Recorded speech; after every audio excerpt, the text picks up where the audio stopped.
Hey guys, welcome back to the channel.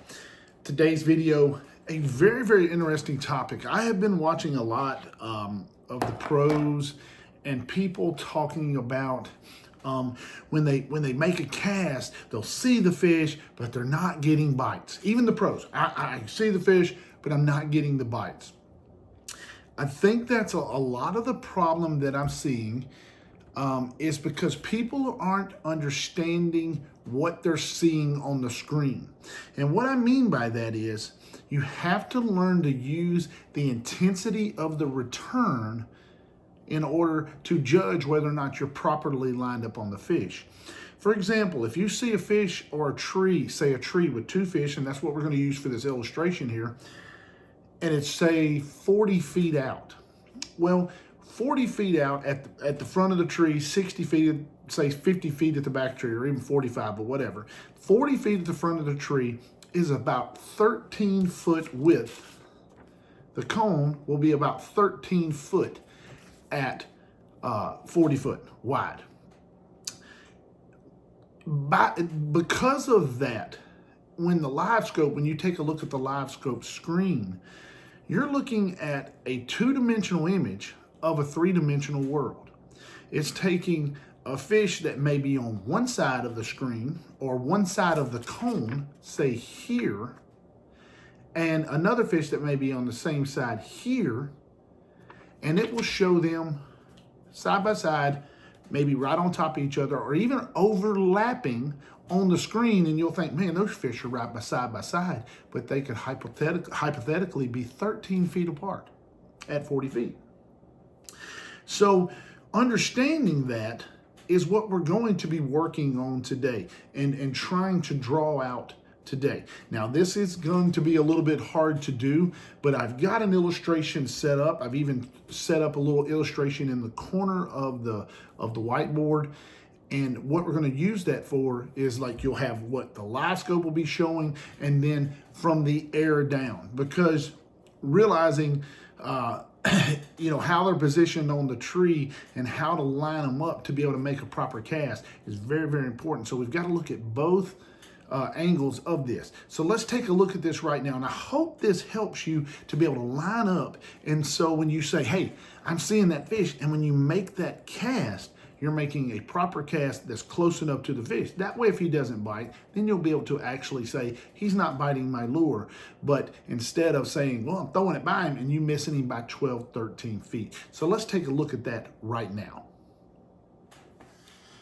All right, so right here, we're looking from the top down. Let's just say, hypothetically, you're at the top of the water, you're looking straight down into the water. This is a tree. These are two different fish located on this tree. That's looking from the right down. Now, we're going to say, hypothetically, this tree is 13 foot wide. Or let's just say the tree is 10 foot wide. We're going to say that's 10 foot wide.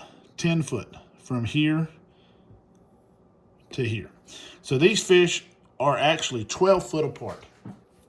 Now, if you look up here, this is what your Livescope shows. You see the tree, there it is.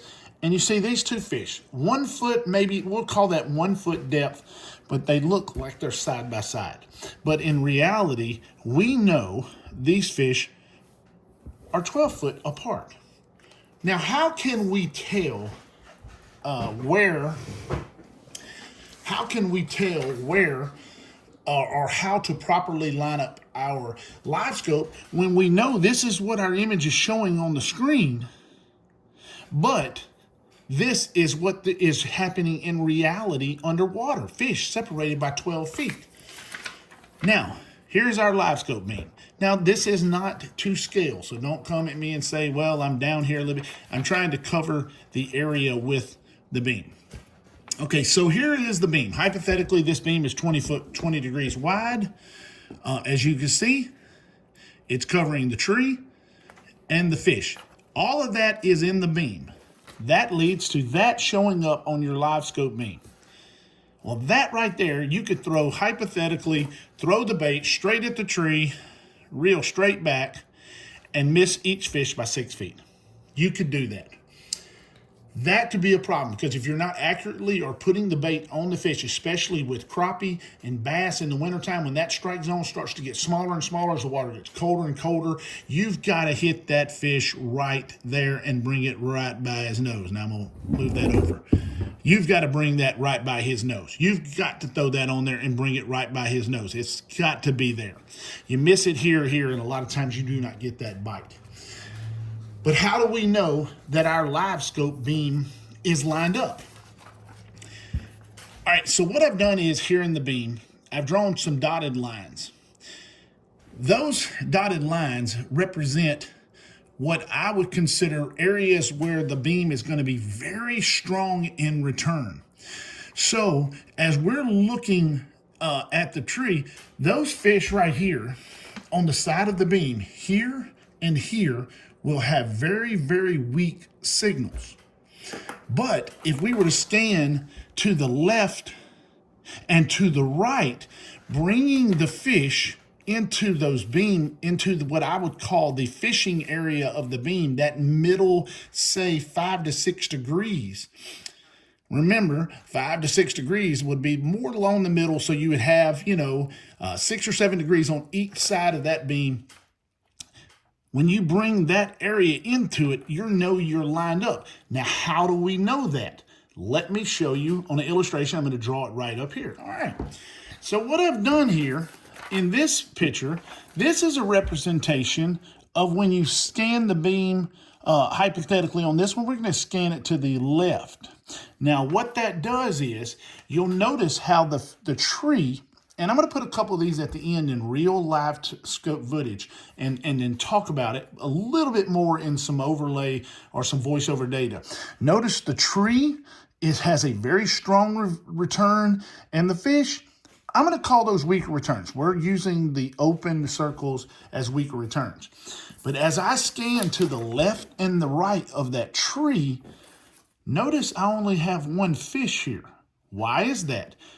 Not only do we have one fish, but we're going to call this a strong return. And now notice the tree is weaker return. Why is that? Nothing has really changed except for as we've scanned this way, the tree is now in the weaker area of return right here. The tree is now in the weaker area of the return, but the fish is in that center section. So the fish return got stronger, whereas the tree return got less. Also note, we're only showing one fish now because we scanned to the left and now this fish is no longer in the beam.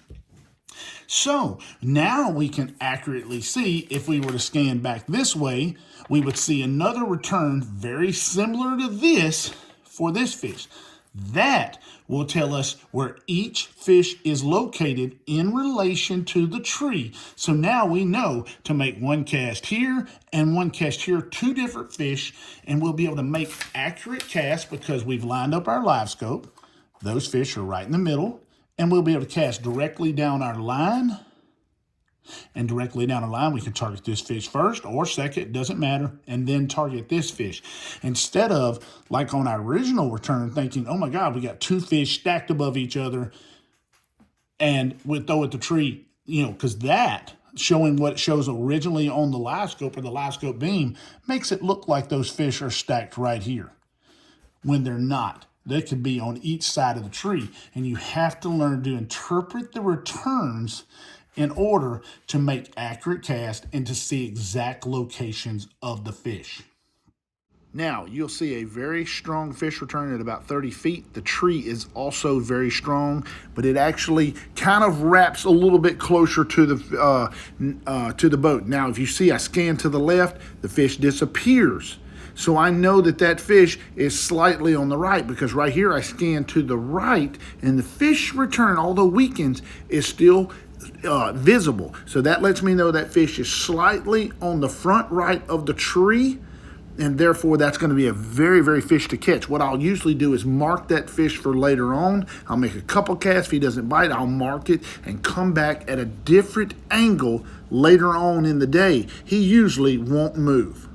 Now, I hope that the whiteboard illustrations, along with a little bit of video, will help you, and that's going to be Livescope video I took live the other day, will help you understand of how the importance of scanning this beam left and right to really dial in the strong intensity of the returns. Therefore, you can make more accurate casts, be more efficient, and maybe catch more fish, because instead of thinking that's two fish side by side, we'll realize that's a fish on each side of the tree. Or let's say a brush pile, you can be able to cast to the edges of those brush piles, because sometimes if you drop a fish straight down in a brush pile, guess what? You're hung up. But if you can pinpoint the edge of that brush pile, then you can take your jig and drop it straight down, Alabama rig, whatever bait you're trying to do, and actually get right down beside the edge of it, get it all the way to the bottom, and maybe you can get draw those fish out of the brush pile more effectively by knowing what you have underwater, not just seeing a brush pile and going, oh my God, it's a brush pile. It may be 10 foot wide. You've got to scan left and right, find the edges, find those fish right on the edges, pinpoint the exact cast you want to make. That's going to make you a better fisherman. That's going to make you a more accurate caster.